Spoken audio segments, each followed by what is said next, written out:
Angie, welcome to the show. Yes, thank you. It's March 2020 and the world is shook in so many ways.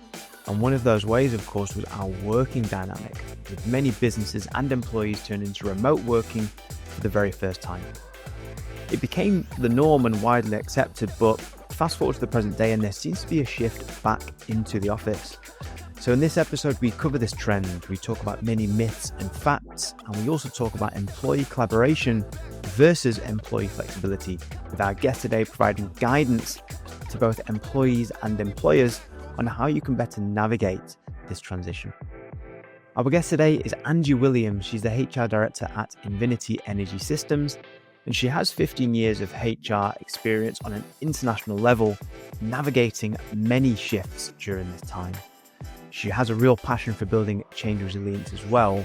Change is part of our history. It will be part of our future also. So being resilient to change is essential for thriving in both your career and your life. So for these reasons, we think that anybody watching this episode today can take some value from it. We hope you enjoy. So this is a slightly new one we've had. Of course, you're head of HR at Invinity. And we've had conversations before about diversity, equity, and inclusion and building culture. There's a trend at the moment and a bit of a shift in the industry towards more the kind of remote working world that we had that was inspired by COVID. There's now a kind of return to the office sort of vibe that's going on. So I think it'd be good for us to kind of clear up some of these things. Are they myths? Is it actually happening?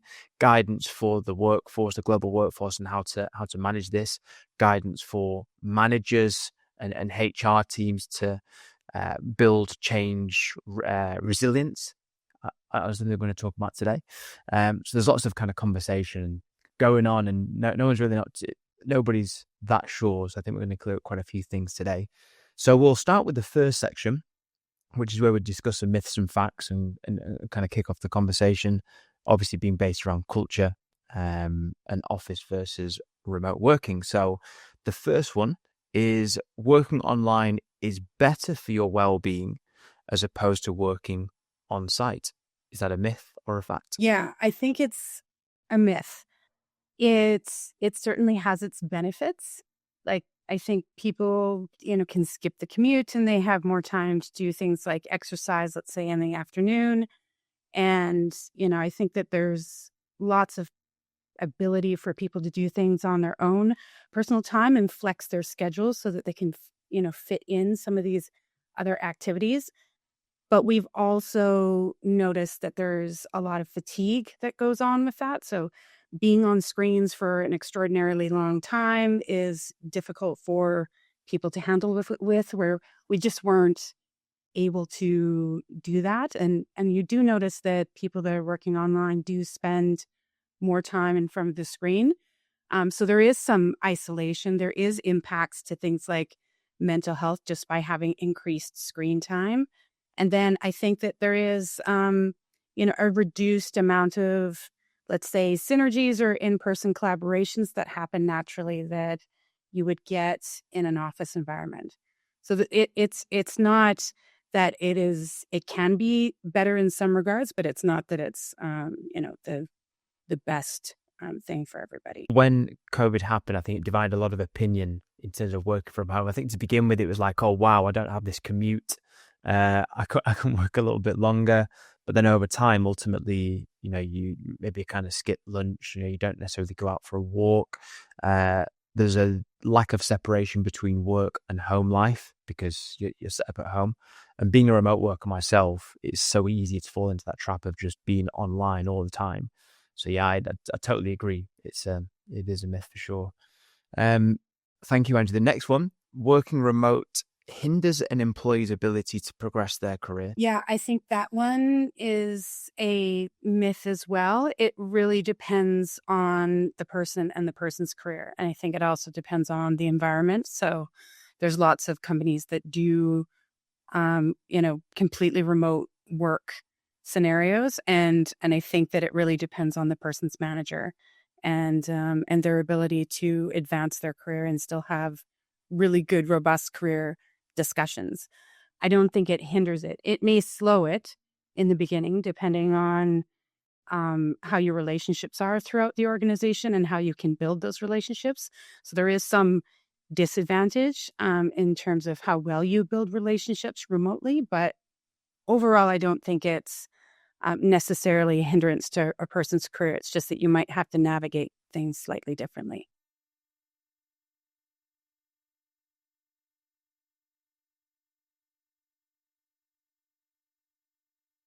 Could that be a new area of unconscious bias or conscious bias? As you said there, it can depend on the manager and their approach to remote working. If somebody is, let's say, working with a manager who has a preference towards on-site working, and they don't have any data to back that up, it's their own personal perception. They think that somebody working from home is not doing anything. How would you go about kind of educating that sort of manager? Yeah, I think there definitely is some perspectives that if you're not seen in an office, then people don't know what they're doing. And this is particularly relevant if you have organizations that have people that are somewhat spread out across the globe. Like, not only is your person remote, but they might be remote like 10,000 kilometers away or in a completely different time zone. So I think that managers are somewhat more challenged to set expectations and deadlines and communicate what is expected results and things like this. And that's the way that you would measure rather than just using like, oh, I saw you in the office and I saw you working as the yardstick of whether or not somebody's being productive. So I think it can be that managers could see that, oh, well, I don't see you and I don't know what you're doing, therefore you're not productive. And that can be a part of unconscious bias for sure. So if managers are working with remote workers, being very clear about expectations when the deadlines are, what's due, when it's due, and then you'll see the delivery. You'll see whether or not people are delivering. And then I think that we also need to get past what would have been like, let's say, a clock in and a clock out mentality. You would clock into the office at this time and then you would leave at that time. Remote workers don't always work like that. So they're certainly a little bit more fluid. So you would be looking a lot more on the results of an output of what people are giving in their work. But you have to be pretty clear about what those results are going to be in order to evaluate properly. Yeah, so measure output as opposed to someone's physical presence. Correct. Yes. It goes back to an interesting argument. I remember someone once said to me that an organization doesn't necessarily value an employee's time. So let's say, for example, somebody is working, let's say, 14 hours in a day. That organization doesn't necessarily, let's say the person's underperforming, but they're working 14 hours, 16 hours a day. If that employee is working 8 hours a day, 7 or 8 hours a day, but they're massively overperforming, does an organization value somebody on their performance or their time? So I think sometimes there's a bit of a trap where employees feel that pressure to work insane hours because they feel under that pressure. Ultimately, I think the pressure comes from performance and numbers. Ultimately, of course, it does. Because no matter how many hours somebody's putting in, if the performance and the numbers aren't there, then that's when they get brought into the office or onto the virtual call to be let go. So I think it's really interesting. Setting parameter on output is not time. The next one was remote workers are less productive. We kind of covered that one. So we'll move on to the next one, which is flexibility improves work-life balance. Fact or myth? I would say that's a fact. I mean, like I said, when we used to have the more structured office environment, you started at 8, you ended at 5. Certainly, there's less flexibility to do the things that people need to do in their lives. We've shifted away from that even pre-COVID. Like most businesses and companies would allow people to have a flexible start and end time, and so we've seen that that's really changed. But I think flexibility is a huge part of employees being able to have this work-life balance. And again, it's a shift in mindset that it's not the hours that you've spent at the office, the output and the quality of the output that the person's delivered. And so, do you need to worry that much about somebody who is going to pick up their, children from daycare at 4:00 in the afternoon if that person is outperforming in the organization? And I would say probably not. Another one as well, flexibility improves. I just thought of it then because we're talking today about employee flexibility versus employee collaboration. Does flexibility improve employee collaboration? I would say not necessarily. It is up to the organization to decide how they're going to influence collaboration. So if somebody's working at home and they have a super flexible schedule, that doesn't necessarily mean that they're going to be flexing their schedule to overlap with their colleagues on a regular basis. And, for context, our organization has, we're not huge. We've, only about 150 odd employees at the moment, but we're spread across a number of geographies. So we are in the UK and Canada and the US. And so these are many different time zones. We've got partnerships all around the world. So you can have lots of flexibility, but that doesn't mean that those interactions are going to go across the time zones that we need them to.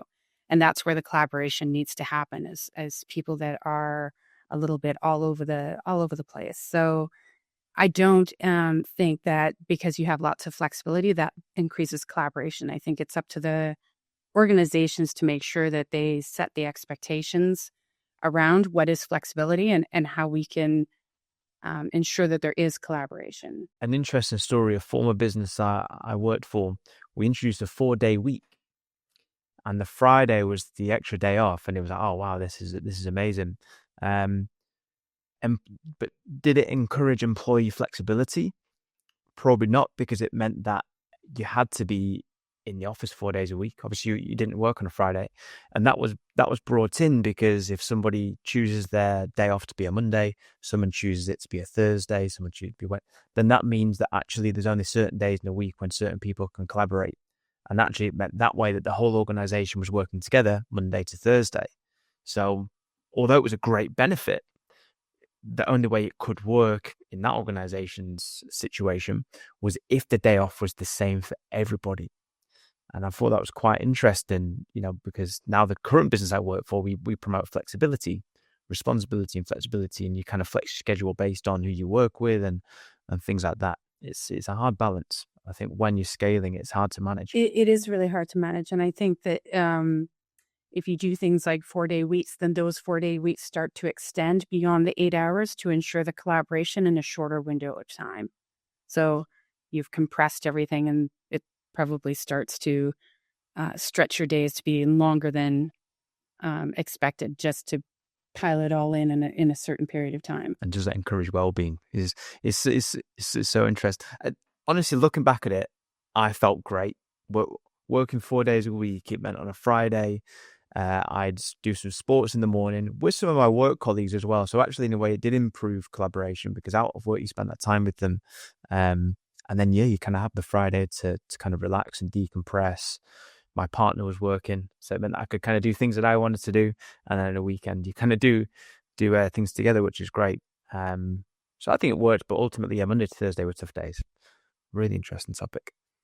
We're getting through these myths and facts. The next one is hybrid work is the best of both worlds. I'm not sure that is either. Again, it depends on how you architect it.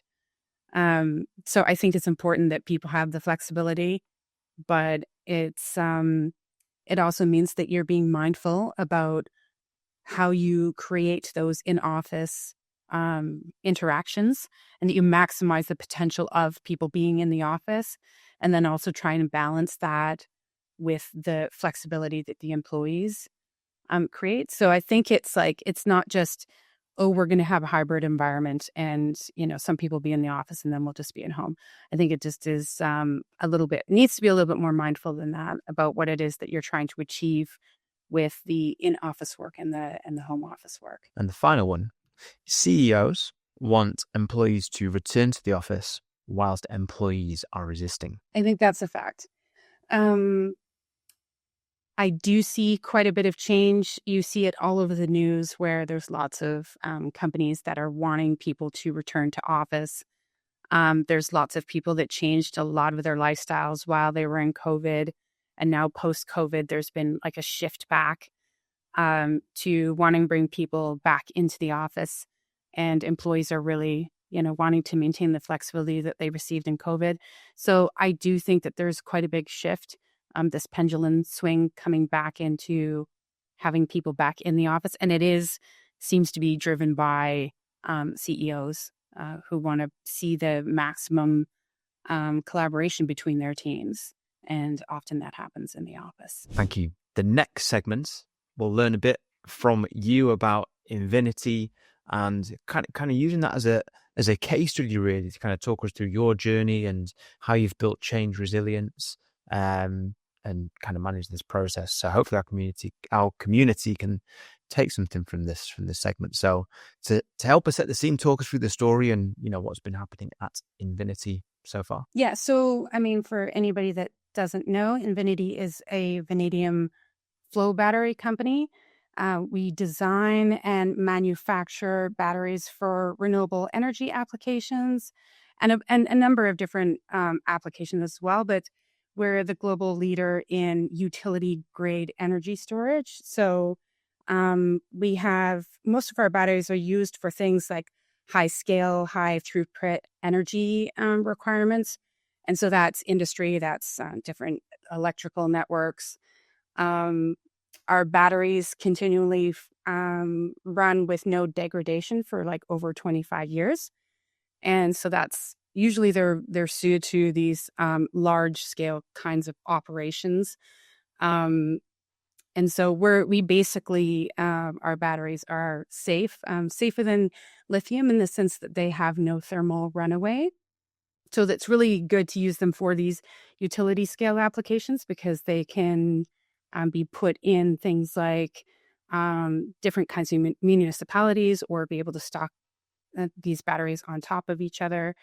And there's no degradation. There's also no risk of thermal runaway. So it means that they've got a number of really interesting applications that have an advantage over lithium. So they're fire safe, they're reliable, they're economical. And then we've deployed 80 of these projects globally. So we're definitely moving the company along quite quickly from a startup to kind of scaling stage at this moment.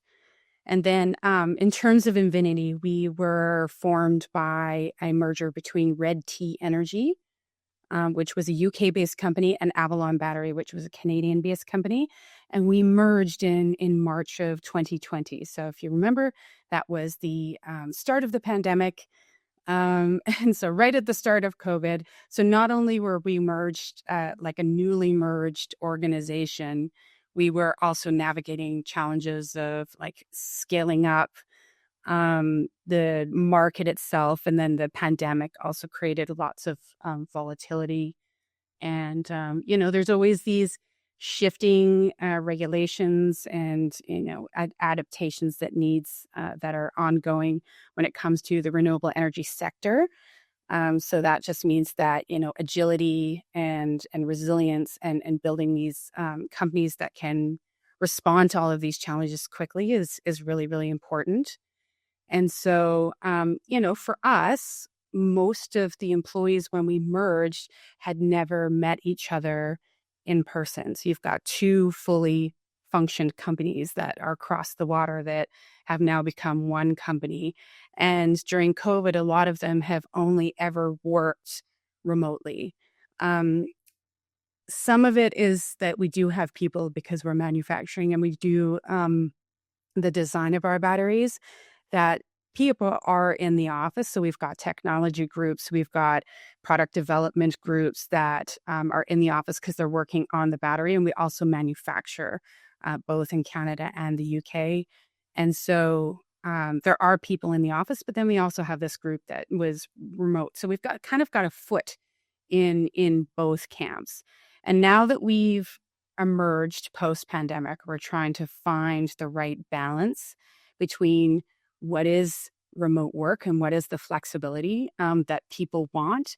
And then where do we bring people together and leverage this, the synergies and the organic interactions that come with being in the office that just create this creativity, that solve problems, that, innovation happens, like things just happen kind of naturally, organically, while bringing people in the office. And so we're trying to figure out, where is this balance now? I think that we're landing in a place that is probably the right place for most people. But we're still kind of figuring out what that balance looks like. And we do know that, we want to preserve employee flexibility around their lives and knowing that they have things to do, but also, we're also a company that needs to move fast in this emerging environment. So that's a little bit about the story behind Invinity. And when the companies merged in March 2020, how big was the total headcount of the business? I think at the time we were around 80 people total globally. So I'm going to say that we were roughly around 40 people in Canada and around 40 people in the UK. And so that was around 80 people. We're now like 150 people. So we've grown since then. So we certainly have people that have joined us in both locations that have a different perspective post-merger, and they've only known Invinity as, this global dispersed environment. And yeah, the reason I asked is, you've obviously scaled during that time. A lot of organizations we work with and speak with on the show are of a similar size and scaling, and you have of course done this at a very interesting time in our history of remote working, and now we're coming back onto site. So just I guess from your experience, how was that experience of you kind of March 2020 integrating the businesses and then scaling? How easy was it to align everybody? How easy was it to attract talent, to keep everybody engaged? Talk us through that journey. I think we do a really good job of attracting talent. We have a very high talent pool. When we post a job, people apply.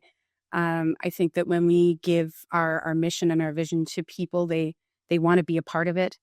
So I don't think we have an attraction problem. We also don't have an acceptance problem. So we track metrics around how many people accept our offers when we send them out. We have a high acceptance rate, and we also have lots of people that are interested in us. So it's not about attracting the right people. People believe in the mission, the vision, the company, the technology is interesting. It's the right technology at the right time. It's exciting for people. They want to be a part of it. We also implemented a bunch of tools that helped us onboard people all around the globe, pretty much remotely. So the way that we do this is we use a pretty good HRIS system that does onboarding, that automates a lot of our processes and brings people on pretty seamlessly. And that also integrates with some of our IT systems that gives the IT person the knowledge that somebody's going to be onboarding. So we attract the right people and we can onboard them pretty quickly. I would say where it gets tricky is bringing people up to speed and building those relationships.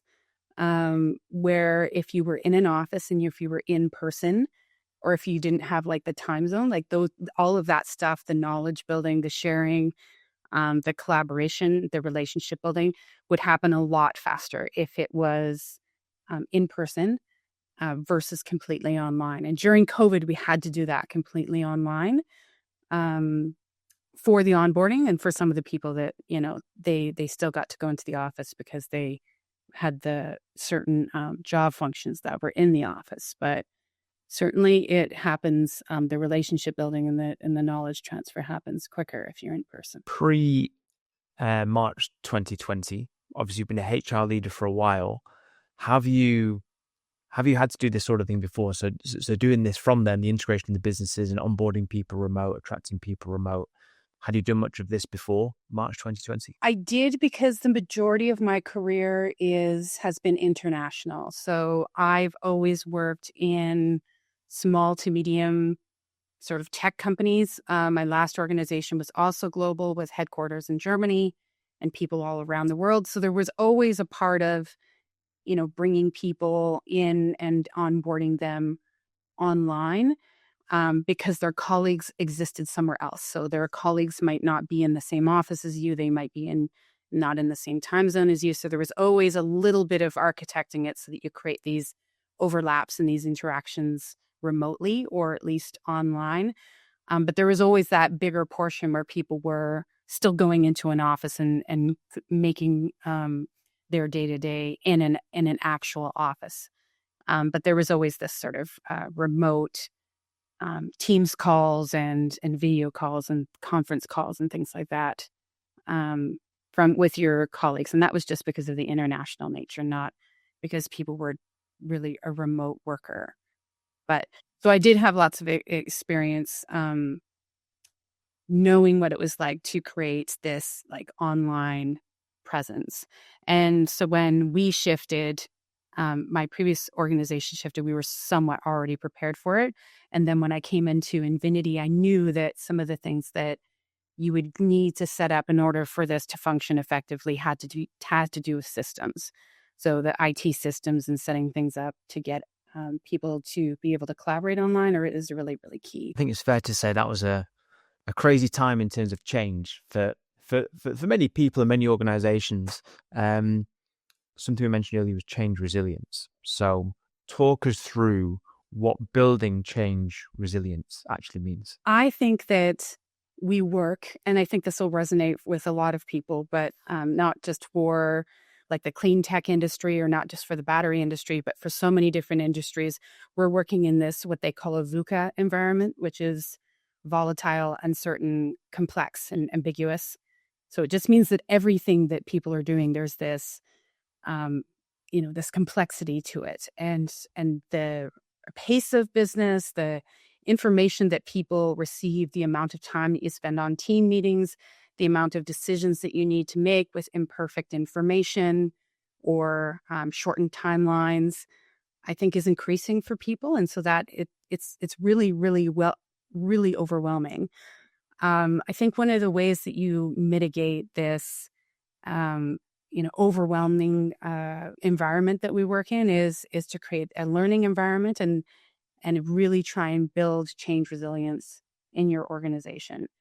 And that means that there needs to be this cadence between having super motivated people focused on not only scanning their horizon, what's happening in the marketplace and things and changes and trends and things like this, but also coming together to be very collaborative and solving problems and being creative and innovative and having hard discussions and creating that friction. And I think that if you get those people around the room, they can do some really, really cool things together and solve some really interesting problems. And then the resilience part of it is not just that they would burn themselves out over long periods of time trying to wrangle with all of this stuff, because we do have to deal with so many things day to day. I think that the resilience part is figuring out how do you renew your energy and what is the cadence between doing something really important and really worthwhile and interesting and innovative, and then what is that other balance that you need to renew yourself so that you can keep going, because this is it's a marathon, right? I mean, it just never ends. And I think you can go down this road where you can easily burn yourself out by either working super long hours or working ineffectively or trying to do it all at once and then having no time for renewal. So I like the idea of trying to find this cadence between these two things where there's, super focused, very interesting work, collaborative work, rewarding work, and then also how you renew your energy. Now that can mean very different things to different people. So maybe that's just, I can give my own personal story around like what does resilience and change resilience look like for me and how I kind of create that balance, if that's helpful. But I would say, pre-COVID, most people were in the office 5 days a week, and pre-COVID, I was in the same boat. So I would, travel a lot and go to the office. I also was doing an MBA. When COVID hit, I was doing both the education and working, and then COVID hit and everything went online. So I was online, and then I was also online in the evenings as well doing an MBA and on the weekends doing an MBA. So by the time that it was like 18 hours of online for 2 years. And by the time that I was finished, I used to think that burnout wasn't really a thing, but by the time that I was finished, I've never felt burnout to that degree in my life. It was really, really significant. So I was like many people, I sold my place and moved to the forest just north of Vancouver on the way to Whistler. And now I sort of straddled between going into the office and then also having a couple of days from home. And during those days, I spend at least 1 hour a day just walking the dog in the forest. And that's part of my renewal. So I have early mornings. I talk to my colleagues, usually starting at 7 or 7:30 in the morning, and then by noon, I'm sort of taking that break to have a bit of a breather, have a different change of environment, get some exercise, whatnot. And by the time that I get back to my desk after doing those things, I've totally renewed my energy, so I can spend the second half of my day, um, you know, just focusing on the things that I need to focus. And I've kind of renewed my cognitive ability. I've renewed my energy so that I can keep going and doing some, tackling the problems of the day or being certainly more creative and not having that post lunch dip. I don't get that anymore. So that's like change resilience just on a personal level. To me, that's what it looks like. There's this cadence of trying to figure out like where that is for your renewal. I also, just because I'm very extroverted, renew by engaging with other people. So that could be like a really productive meeting or a really interesting brainstorming session or something like that. And so if I'm in an office having those interactions with people where I find like, oh, that was really good, that was really interesting, or I've learned from somebody else, can also be a source of renewal. So I'm trying to figure out like that personally is what it is for me. But I think you can take those applications and think about, okay, so then how do you do it for a business? How do you do it for like a population? And this is where I think where Invinity is trying to land, is that we still want to have people have that flexibility that gives them that flexibility, but also have those places where you can renew your energy just by the interactions with the people and the super smart colleagues that you have in the office. So that's what it looks like personally. But I think that there's also a translation of that idea to the business itself. And for Invinity, that's where we're trying to land, is figure out where's that sweet spot for our people. Thank you for sharing. I mean, as you say there, how do you prepare yourself for change in an organization or changing your life? You're only able to do that if you are energized, as you say. If you're in a physical and mental, you have physical and mental capacity to be able to adapt to the change. And if you're completely burnt out and you've got so much work on your desk and you're not looking after yourself, anything that could come your way, which actually might be pretty minor, you just can't deal with it. You can't deal with it, and you can't deal with that change. So I think it's a great lesson for making sure that you are looking after yourself. You're the engine driving your life, driving your job duties, driving your business. If you don't look after the engine, then you're not going to get very far. So yeah, nice. Just before we move on to questions from the community, if you were to paint a perfect picture of how Invinity will look in 5 years' time, what would we see? I think I'd like to see, I think in 5 years' time, you're just going to see us grow, continually grow. So if I go back 3 years, as I was mentioning, we were like 80 employees. Now we're 150. I think in 5 years' time, we're looking into, 300, 400 employees. And I'll use things in terms of employees because I'm the head of HR. So that's the focus when we see, continually growing the business also means growing people and growing their careers. So I would like to see people progressing in their own careers, getting new and different experience through their interactions with their colleagues, and being able to grow their careers, and that we've got,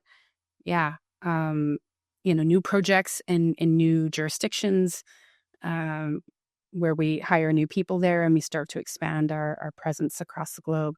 I think that's where we would see lots of success. As I said, I still think that we're incredibly strong with the talent that we have. And so it's to really continuing to maximize that potential of that talent that we have, and then bringing in new people to help grow their careers and build and mentor, our more junior or early entry career people. Well, good luck. Sounds like a lot of change ahead. So hopefully all the work you've been doing helps to achieve that. So that sounds great. A few questions from the community, Angie. So the first one, I'd be keen to learn of Angie's thoughts on how this might impact talent pools. And this is basically this whole shift towards the office. Does Invinity foresee any impact on attracting and retaining the best talent in the space? So hiring on site versus historically hiring remote. Yeah, I think there was a time there where we thought that would be an issue, but the nature of Invinity's business still has people in an office, and that's because you're, a designer, you're an engineer, you're product assembly. So we will always have people that will be want to be close to the battery, that they're going to want to be close to the technology. And so I don't think it's such as big a factor as it is for maybe other businesses. If you're software, exclusively, then it's a lot easier for you to say, yeah, I just want to be, completely remote. And then some of that job would be completely remote because maybe they can be. But I don't think it's as big of a disadvantage for us, because we want to be close to the technology, obviously. Second question, if someone has to work remotely for personal reasons, like this person who's wrote this message, what tips do you have for improving my relationship with colleagues and my superiors to ensure my career continues to advance? First of all, I think that there's a couple of things that I think that miss online that we would get, let's say, in an office. And those are like, let's say, personal moments. So often if you were in an office, you would be sitting around a water cooler, you'd be getting coffee in the kitchen or whatever. And people are like, what'd you do this weekend? And then you'd be talking about, that you went skiing, where you did, something with your family or whatever.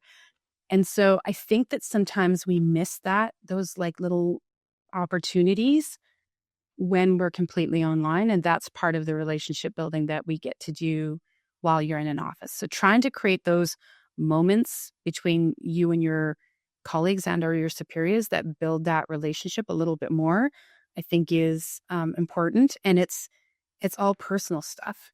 Like, people might assume that it's kind of a waste of time because you haven't gotten down to business. And it's like, well, we're online, the clock is ticking. Let's get down to business. I would say take maybe 2-3 minutes to just be like, talk about your day or what's going on, or, what you did on the weekend, or like just asking people how they are. You're trying to create an environment that you would normally get in an office just by having those moments. And that it seems a little bit more artificial. The second thing is that I think, again, as I mentioned earlier, you have to be fairly mindful about what you're going to deliver, when you're going to deliver it, and be clear about expectations, because I think lots of things can get pretty fluid and shift, and then you've forgotten that Teams conversation that you had on Tuesday, and somebody said, oh, can you give me this? And there was no deadline. It was a little bit, vague about when it was due, but somebody had it in their mind that it was due. So those things, I think, from a career perspective, just be like, when is it due? What do you want me to deliver? Just so I'm clear. Those things help just on helping your manager, and then also helping you to figure out like, what is the expectations in, am I meeting them? Great advice. Just on the first point you mentioned, I heard something which I found quite interesting. It was never start a meeting on time with kind of certain people, and you don't want to kind of get straight into it. Maybe you kind of spend a few minutes having that small talk, as you say, on a remote meeting.